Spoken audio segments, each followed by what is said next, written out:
بسم الله الرحمن الرحيم. وصفتنا حبايبي ان شاء الله النهارده كده مع بعض هنقدم فيها هنعمل فيها ليمون المعصفر. الليمون المعصفر ده خطواته سهله وبسيطه جدا، ولو اتبعتها معايا تاكلي احلى ليمون معصفر. وكمان هنعمله سريع مع بعض.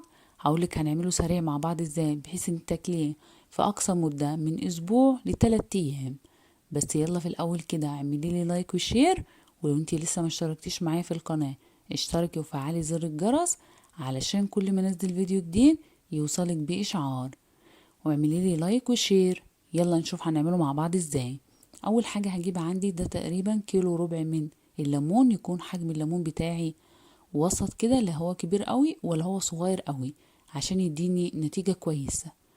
اول حاجه عندي بقى هاخد الليمون بتاعي ده وابدا اجيب القطاعه بتاعتي واقطعه بحيث ان انا اعمل فيه زي حرف اكس كده، بس ان منزلش لحد الاخر عشان نحط فيه الحشو بتاع الليمون المعصفر اللي انا هقولك عليه. طبعا انا هنا هنسلق الليمون ده معانا نص سلقه، بس في الاول لازم اقطعه الاول. طب ما انا ممكن اسلقه وبعدين اقطعه، بيكون تقطيعه صعب. ففي الاول يفضل ان انت تقطعيه زي ما انا عملت كده، وبعد كده نسلقه. عشان لو ما بينسلق حجمه بيكون طري شويه فبيعوز سكينه حاميه جدا عشان تقطعيه وما بيديكيش نتيجه كويسه. عندي بقى حله على النار فيها ميه بتغلي، ميه بس لا فيها ملح ولا ليمون ولا اي حاجه، وهضيف فيها الليمون بتاعي لمده بالظبط دقيقه، دقيقه مش اكتر. وخصوصا لو الحله بتاعتك استلس كده، اول ما يبدا يغلي تحسبي دقيقه او دقيقتين بالظبط وتطفي عليه وتسيبيه في الحله زي ما هو. دي خطوة أساسية في عمل الليمون المعصفر السريع. هنا يا حبايبي خلاص أنا طفيت عليه وسبته كمان 5 دقايق. بعد ما غلى دقيقتين هبدأ بقى إن أنا أشيله من المية بتاعتي كده في مصفى عشان يصفي كل المية اللي فيه، وكمان يبرد معايا عشان إن أنا أعرف أمسك الليمونة وأحشيها كويس جدا. وهسيبه يبرد على جنب كده لحد ما نعمله الحشوة والعصفر اللي هنحشي بيه الليمون بتاعنا. وطبعا المية اللي طلعت معايا من غلي الليمون دي مش هنرميها ونتخلص منها، هقولك هنعمل بيها ايه دلوقتي. كده الليمون عندي اهوت استوى نص سوا او ممكن كمان ربع سوا.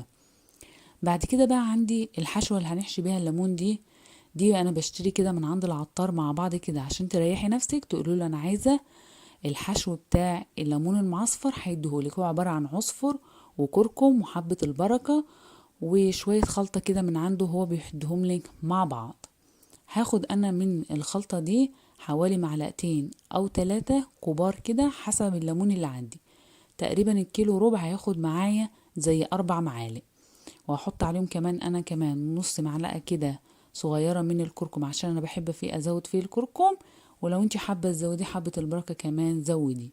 وهحط عليهم كمان 3 معالق من الملح او معلقتين كبار من الملح، 3 تقريبا بيكون كويس. وبعد كده بقى الليمون بتاعي عندي خلاص برد اهوت، واقدر ان انا امسكه بايدي كده. همسك كل ليمونة وابدأ ان انا احشيها. تقريبا كل ليمونة بتاخد زي ربع معلقة كده من الصغيرة دي من الحشو بتاعي ده، عشان ما يكونش ايه حامي ولا حادق زيادة عن اللزوم، ويكون الملح بتاعه مظبوط.